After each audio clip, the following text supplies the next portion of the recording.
ഹരിയേട്ടാ, ഈ കത്തെഴുതുമ്പോൾ മനസ്സിൽ വലിയൊരു ഭയമാണ്. വീട്ടിലെ അന്തരീക്ഷം കഴിഞ്ഞ കുറച്ചു ദിവസങ്ങളായി ശരിയായില്ല. എന്റെ വിവാഹത്തിനായി വളരെ തീവ്രമായി ആലോചനകൾ തുടങ്ങിക്കഴിഞ്ഞു. ബന്ധുക്കളും ഇടപെടാൻ തുടങ്ങി. ഇവിടെയുള്ള ഓരോ സംഭാഷണവും എനിക്കൊരു പേടിയായി മാറുന്നു.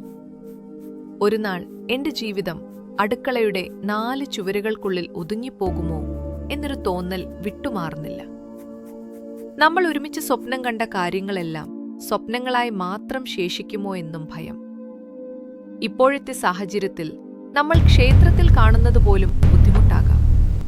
ചിലരുടെ ശ്രദ്ധ ഇതിനകം തന്നെ എന്നിലേക്ക് തിരിഞ്ഞതായി തോന്നുന്നു. അതുകൊണ്ട് നീ വളരെ സൂക്ഷിക്കണം ഹരിയേട്ട. നിന്റെ മറുപടി പതിവ് സ്ഥലത്ത് ക്ഷേത്രത്തിൽ വെച്ചാൽ മതി. ഞാൻ നോക്കിക്കോളാം. ഇപ്പോൾ മനസ്സിന് ഒട്ടും ശാന്തിയില്ല. ഹരേ രാമ രാമ രാമ ഹരേ ഹരേ, ഹരേ കൃഷ്ണ കൃഷ്ണ കൃഷ്ണ ഹരേ ഹരേ. മുത്തശ്ശി, ഭഗവാന് ചാർത്താൻ പുഷ്പം വേണം. ഇത് മതി ഉണ്ണിയെ. നല്ല ഭംഗിയുണ്ട്, പക്ഷെ ഇതല്ല മുത്തശ്ശി, തുളസി തരും. കൃഷ്ണഭക്തയാണല്ലേ, ഇത് മുത്തശ്ശിവക ഉണ്ണിക്ക് മുടിയിൽ അണിഞ്ഞോളൂ. മുത്തശ്ശി, ഇതിനു മുൻപേ കണ്ടിട്ടില്ലല്ലോ, എവിടുന്നാ? ഞാൻ ഇവിടെ അടുത്തന്നെയാ. എല്ലാവർക്കും എന്നെ കൊണ്ടുള്ള ലാഭം വേണം, അല്ലെങ്കിൽ ശക്കാരിക്കും. അതുകൊണ്ട് ഇവിടെ കൂടാമെന്ന് കരുതി. ഇപ്പൊ ഞാനാ ഇവിടുത്തെ മേലുനോട്ടക്കാരാ. അപ്പൊ ഇടയ്ക്കിടയ്ക്ക് കാണാം മുത്തശ്ശി. നല്ല മഴയ്ക്കുള്ള ലക്ഷണമുണ്ട്, സൂക്ഷിക്കണം. പ്രാർത്ഥിച്ച് വേഗം വീട്ടിൽ പോയിക്കോളൂ, വൈകിക്കണ്ട. ഈശ്വരൻ അനുഗ്രഹിക്കട്ടെ. ദൈവമേ, ഈ അവസ്ഥയിൽ നിന്ന് ഞങ്ങളെ രക്ഷിക്കാൻ ഇനി നീ മാത്രമാണ് ആശ്രയം.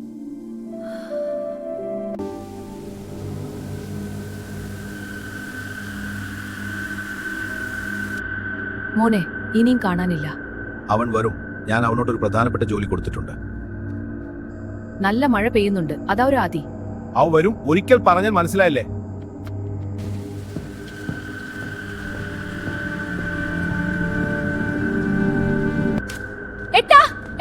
മോനെ മോനെ,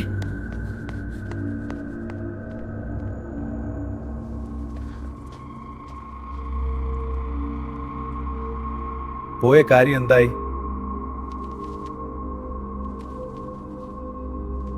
നല്ല കയക്ഷരാണല്ലോ മോളെ, പക്ഷെ കത്തിലെ ഉള്ളടക്കം എനിക്ക് ഒട്ടും ഇഷ്ടപ്പെട്ടില്ല. ഇതിലെ ഹരിയേട്ടനെയും തീരെ ബോധിച്ചില്ല. നിന്റെ വിദ്യാഭ്യാസം അതൊരു അലങ്കാരമായി മാത്രം കണ്ട മതി. അപ്പോ അടുത്ത ആഴ്ച മോളുടെ കല്യാണം. ആ ഹരി അടുത്ത ആഴ്ചയിലെ സൂര്യോദയം കാണുന്നെങ്കിൽ നീ ഒരു പാവക്കുട്ടി പോലെ പറഞ്ഞത് മാത്രം ചെയ്യും. ശരിയോ?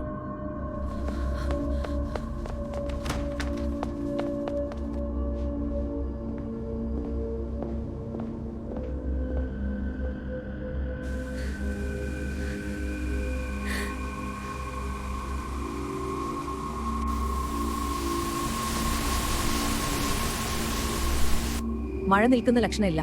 വീട്ടിൽ വെള്ളം കയറുമെന്ന് തോന്നുന്നേ. ഞാൻ വിവരം അറിയിച്ചിട്ടുണ്ട്. നമുക്ക് ഇവിടെ നിന്ന് പോകാം. അപ്പൊ മോളോ? അവളെ പറ്റി മിണ്ടിപ്പോകരുത്. ആ ഹരിയെ എവിടായ കെട്ടിയിരിക്കുന്ന? നമ്മുടെ തൊഴുത്തില്ല. മുറുക്കെ കേട്ടില്ലേ? അതെ, രണ്ടും ഇവിടെ കിടന്ന് ഇല്ലാതാകട്ടെ. ശല്യം തീർന്നു.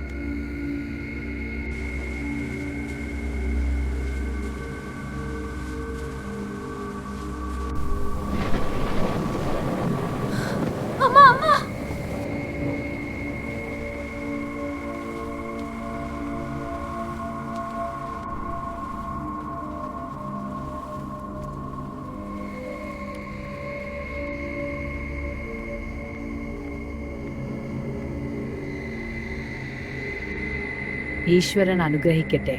എന്തിനാ ഇവരെ ഒക്കെ അകത്തേക്ക് വിടുന്ന? ഇവരും നിങ്ങളെ പോലെ അഭയം തേടി വന്നവരല്ലേ കുട്ടിയ? എനിക്ക് വേണ്ടി ജോലി ചെയ്യുന്ന ഇവരും ഞാനും ഒന്നാണെന്നോ? ഈശ്വരന് മുൻപിൽ എല്ലാവരും ഒന്നാണെന്ന് മറന്നു ഉണ്ണി. ഞാൻ അമ്പല കമ്മിറ്റിയുടെ പ്രസിഡന്റ് ആണ്. ഞാൻ പറയുന്നു, അവരെ ഇറക്കി വിടാ. കമ്മിറ്റിയുടെ പ്രസിഡന്റ് അല്ലേ, അമ്പലത്തിന്റെ അല്ലല്ലോ. അവരെന്നെ ആശ്രയിച്ചു വന്നവരാണ്. അഭയം കൊടുക്കുന്നത് എന്റെ ഇഷ്ടമത്തവ. എന്നെ ധിക്കരിക്കുന്നുവോ? ഉണ്ണി, നിങ്ങൾ ചെയ്യുന്നത് ദുഷ്കർമ്മമല്ലേ? ഈശ്വരൻ പൊറുക്കില്ല. അഹങ്കാരം വേണ്ട കുട്ടി. നീ ആരാ എന്നെ ഉപദേശിക്കാൻ? അത് പറഞ്ഞപ്പോഴാ വീട്ടിൽ 2 പേരെ വിട്ടിട്ട് വന്നതല്ലേ. ഇനി അവരെ തിരക്കേണ്ട. വിദ്യാഭ്യാസം എന്ന ആഭരണം അവരുടെ ജീവിതം ഐശ്വര്യമുള്ളതാക്കും.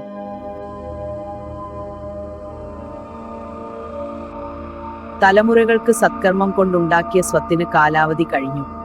ഇനി നിങ്ങൾക്ക് പൂജ്യത്തിൽ നിന്നും തുടങ്ങാം. സെക്രട്ടറിയെ കളിക്ക്. ആരാ ഈ സ്ത്രീയെ ഇവിടെ പണിക്ക് നിർത്തിയത്? നിങ്ങൾ ഇവിടെ നിന്നാ മതി. എനിക്കുള്ളിൽ വന്നവരുടെ കാര്യങ്ങൾ നോക്കാനുണ്ട്.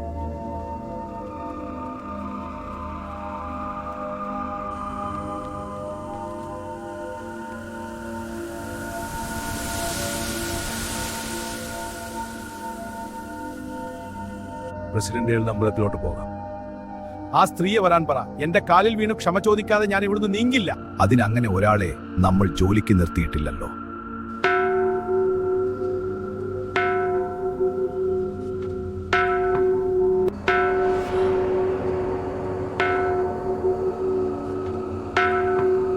ഒരു മുത്തശ്ശിയും പശുക്കിടാവും ശ്രീകോവിലിനുള്ളിൽ മറഞ്ഞെന്നു ആളുകൾ പറയുന്ന